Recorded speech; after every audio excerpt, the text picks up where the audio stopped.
Hi, my name is Victoria. You can call me Vig. My pronouns are she, they. I am a learning assistant at the Math Zone, and today I'm going to be doing a presentation on set notation, specifically the unions, intersections, and complements of a set.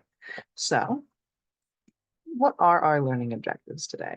So we're going to want to make sure that we know how to use set notation first off. We want to know that we can use it to solve problems and work with data, and because it's going to be important going forward, right? And we're going to make sure that we also understand the terminology, what the symbols mean, how to use them, when we're using which symbols, what it's asking for when you're looking at a problem, right? And then finally, we're going to want to practice problems and make sure we know how to do intersections and unions and complements of a set, right? So some important definitions. We have union, which is represented by this U symbol, right?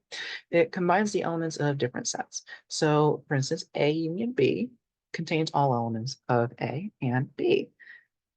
And then you can look at that if you want to put it in like an imagery sense, right? As marriage. You take one family and another family, there's a marriage, they come together as one family, right? They're like one big family. Think of it like the Brady Bunch, right? One family and kids, one parent and kids, and they're one big family, right? So intersection, you can look, it's an upside down symbol of the union. It could be an N. You can look at it, I think the best way imagery wise is to look at it as a cup, right? You're putting down the cup and whatever it's capturing, you're keeping what's the same between both sets. So you're taking elements that are in both, right?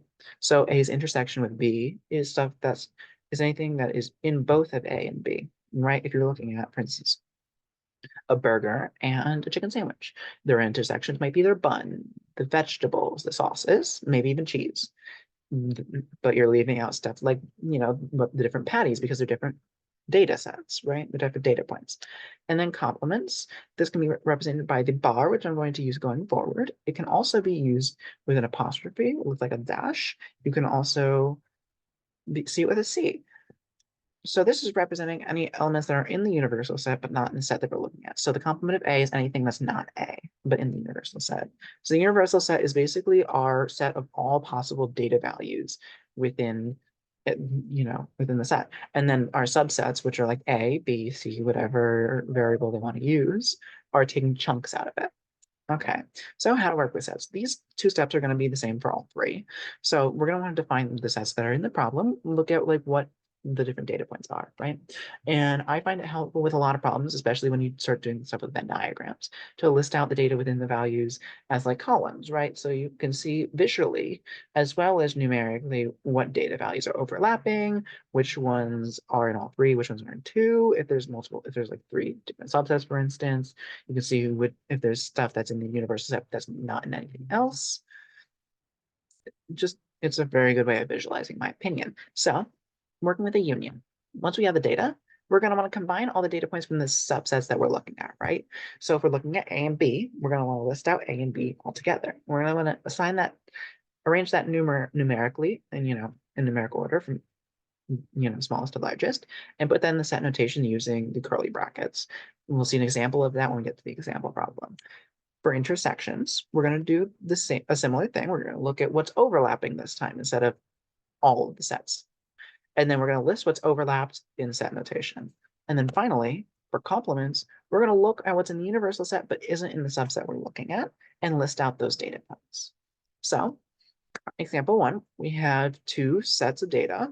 We have A and B, they have different values. So we're asked here, right, for A union of B and A is the intersection of B. So when we're looking at A union B, right, we know that's combining everything. So we're going to list it in order 0, 1, 2, 3, 4, 5, 6, 7, 8, 9. We're not going to have repeats because it's the same data point, even if they're in both, right? So A's union with B is 0 through 9. Now for the intersection, we want to look what's the same in both. I mentioned this briefly. We can see this, right? 4, 9. 4 and 9 are the only values that are found in both sets A and B. So A's intersection with B is 4, 9.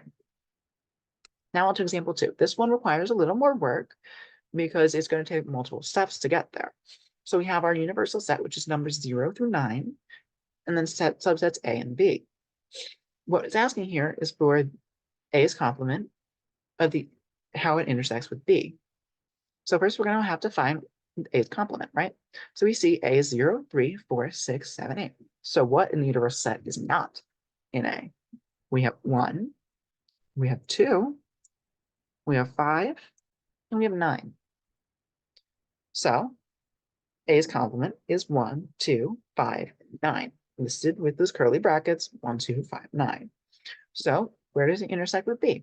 Well, we know A is 1, 2, 5, and 9, and B is 1, 3, 6, 8, and 9. So we can see that 1 is found in both, and 9 is found in both, right?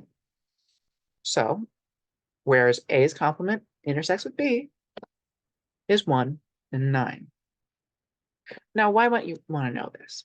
Unions are something that you're going to see in later math, so understanding this concept now is going to be helpful. If you're looking at domain or range of a function, for instance, where the function goes to, if there's points where it doesn't lie, you might often see that represented using unions. It's also commonly utilized in probability and statistics, which is something that you definitely need to know going forward. So, for instance, the concept of complement itself is important to statistics, understanding what a complementary event is. So if you know that you're drawing a king, you're looking for the probability of that, then the complementary event would be not drawing a king, right? So you'd have 1 and 13 and 12 and 13, for instance. So understanding that is very important. You might also want to just list data points in probability and statistics using set notation. So those are just some of the various reasons why you might want to understand this and why it's important that you learn this now and make sure that you're solid with working with this going forward. I thank you so much for your time. I hope this was an enjoyable experience. And I hope you have a great rest of your day and a great best of luck with the rest of your course. These are some of the sources that I used. Thank you so much.